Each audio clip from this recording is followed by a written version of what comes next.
To illustrate the complexity, let me tell you the story of Charles of Ghent, who was born in Belgium in 1500. When Charles was born, his claim was heir to Burgundy and Duke of Luxembourg. But his mother was the daughter of King Ferdinand and Queen Isabella, the king and queen of Spain, who married to unite the largest kingdoms there. They were famous for funding both Christopher Columbus and the Spanish Inquisition. Charles's father ruled over Belgium, parts of the Netherlands, and the Burgundy region of France, as well as being the heir to the Holy Roman Empire, which at the time was primarily controlled what is now Germany. They had also recently just acquired parts of Austria and Hungary. Just a few months after Charles was born, Charles's uncle, the only male child of Ferdinand and Isabella, died at the age of 2.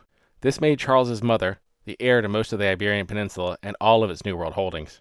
At that time, Charles was left behind by his parents when he was only a year old so that they could go to Spain to assure his mother's claim.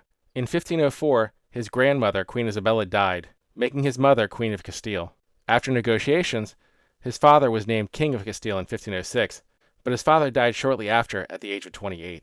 His mother, by most accounts reportedly already mentally unstable, was said to have a full nervous breakdown at that time, and was, for all intents and purposes, informally institutionalized for the rest of her life in a Spanish palace.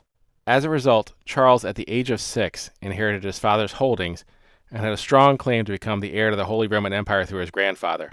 King Ferdinand remarried following the death of Isabella, and had a son in 1509 who would have been the heir, but he died just a few hours after his birth.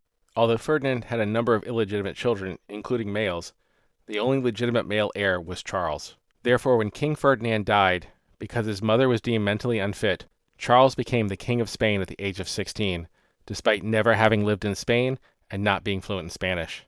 At the age of 17, he was crowned Charles I of Spain. In 1519, his paternal grandfather passed away.